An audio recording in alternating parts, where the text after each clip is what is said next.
Miaka zaidi ya 60 imepita tangu Kenya ipate uhuru. Marais wamebadilika, serikali zimeingia na kutoka, katiba imeandikwa upya, lakini kuna jambo moja ambalo linaonekana kuendelea kuifuata historia ya taifa hili. Kila baada ya muda kuna kiongozi, mwanaharakati, mwanahabari au mwananchi anayepoteza maisha yake katika mazingira yanayoacha maswali mengi kuliko majibu. Baada ya tukio, wananchi huomboleza, vyombo vya habari huripoti, serikali huahidi uchunguzi, familia husubiri haki, na miaka inapita, miaka 10, 20, 30, hata 50, lakini maswali hubaki yale yale. Ni nani aliyefanya? Kwa nini ilitokea? Na kwa nini ukweli unaonekana kuwa mgumu kupatikana? Je, hizi ni bahati mbaya za kihistoria au ni historia ambayo bado haijaelezwa kikamilifu? Karibu katika dokumentari maalum ya Mr. Zack. Siri za vifo vya kutatanisha nchini Kenya kuanzia uhuru hadi leo. Mimi ni Nyambunde Zack, na katika mfululizo huu hatutatoa hukumu wala kumdhulumu mtu yeyote bila ushahidi. Tutafanya jambo moja muhimu sana. Tutarejea katika historia, tutafungua kurasa ambazo wengi wamezisahau. Tutakumbuka majina ambayo yaliwahi kutikisa taifa, na tutachambua uchunguzi uliofanyika, maswali yaliyobaki na athari ambazo matukio hayo yamekuwa nayo kwa Kenya. Katika episodi ya kwanza, tutaanzia kwenye miaka ya mwanzo ya uhuru. Tutaangazia mazingira ya kisiasa ya wakati huo na visa vya Bayogama Pinto, Tom Mboya na JM Kariuki, viongozi ambao vifo vyao vilibadilisha historia ya Kenya. Katika episodi ya pili, tutaingia kwa kina kwenye mojawapo ya kesi zinazojadiliwa zaidi hadi leo, safari ya mwisho ya Robert Ouko, uchunguzi uliofanyika na maswali ambayo bado yanaendelea kuulizwa baada ya zaidi ya miongo mitatu. Katika episodi ya tatu, tutaangalia kipindi cha mageuzi kuanzia enzi za Mwai Kibaki hadi Uhuru Kenyatta, tukichunguza namna katiba mpya, taasisi za haki, changamoto za usalama zilivyoathiri mjadala wa haki na uwajibikaji. Na katika episodi ya 4 tutazungumzia kipindi cha sasa. Tutajiuliza kama Kenya tumejifunza nini kutokana na historia yetu, nafsi ya mahakama na taasisi za uchunguzi, na kama haki iliyochelewa bado inaweza kuitwa haki.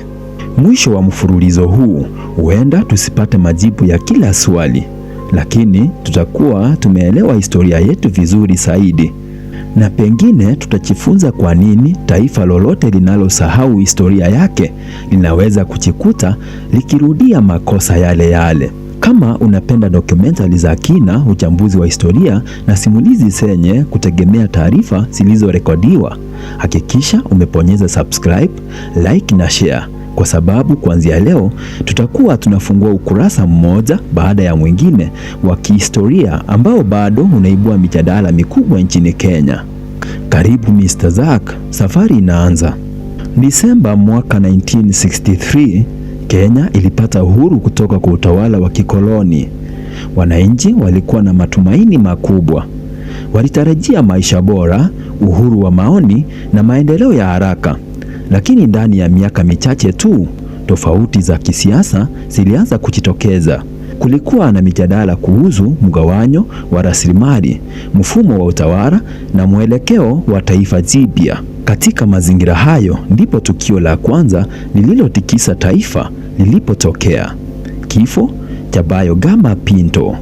Mnamo Februari 1965, mwanasiasa na mwanaharakati Bayogama Pinto alipigwa risasi nje ya nyumba yake.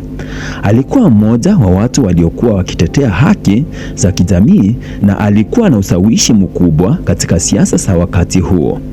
Kifo chake kilishtua taifa changa. Mtu mmoja alikamatwa na baadaye kuhukumiwa kwa mauaji hayo. Hata hivyo, kwa miaka mingi kumekuwa na mijadala kuhusu kama ukweli wote uliwekwa wazi au la. Wapo wanaoamini kesi ilifungwa bila kujibu maswali yote, huku wengine wakiamini mfumo wa sheria ulifanya kazi kwa ushahidi uliokuwepo wakati huo. Mpaka leo tukio hilo linaendelea kujadiliwa na wanahistoria. Miaka 4 baadaye, taifa lilikuwa bado linaendelea kujijenga. Uchumi ulikuwa unakuwa na Kenya ilikuwa ikijitambulisha kimataifa. Lakini mwaka wa 1969 tukio jingine lilitokea. Safari hii Mwanga ulikuwa mmoja wa viongozi waliokuwa maarufu zaidi nchini. Hapa ndipo tunaingia kwa kisa cha Tom Mboya. Tom Mboya alikuwa mwanasiasa kijana aliyekuwa na ushawishi mkubwa ndani na nje ya Kenya. Alitambuliwa kama mmoja wa viongozi waliokuwa na maono makubwa kuhusu maendeleo ya Afrika. Lakini Julai mwaka 1969 alipigwa risasi katikati ya Nairobi. Kifo chake kilisababisha huzuni mkubwa na maandamano katika maeneo mbalimbali.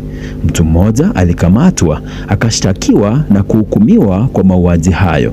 Hata hivyo, kauli inayodaiwa kutolewa na mtuhumiwa mahakamani iliendelea kuzua mijadala kwa miaka mingi, huku watu wengi wakijiuliza kama kesi hiyo ilieleza picha yote ya kilichotokea.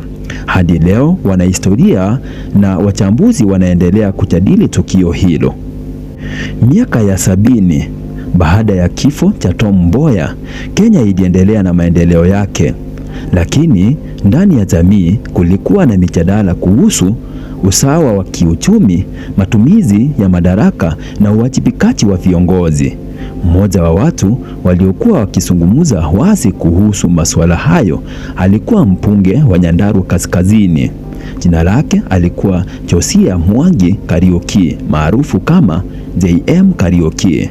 JM Kariuki alikuwa maarufu kwa kauli zake za kutetea wananchi wa kawaida.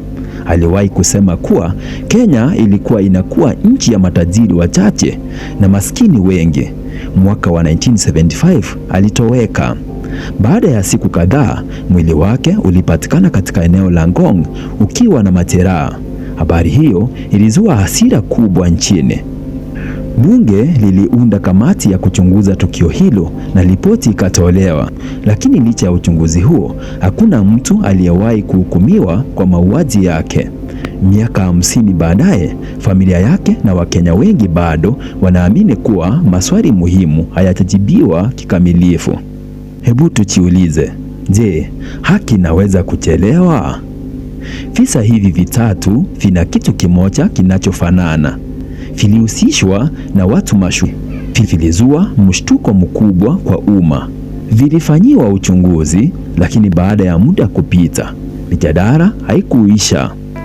Na hapo ndipo swali linaibuka. Iwapo ukweli ungepatikana leo baada ya mashahidi wengi kufariki na ushahidi mwingine kupotea, je, haki ingepatikana kweli?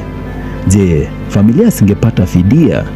Je, taifa lingepata majibu yaliyosubiriwa kwa miongo kadhaa?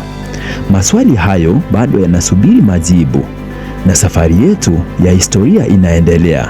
Katika sehemu inayofuata tutaingia kwenye enzi ya Daniel Arap Moi, na moja ya kesi iliyoacha alama kubwa zaidi katika historia ya Kenya, kifo cha waziri wa mambo ya nje Robert Ouko, tukio ambalo hadi leo linaendelea kuibua mijadala na maswali mengi kuliko majibu. Usisahau kusubscribe, kulike pia na kushare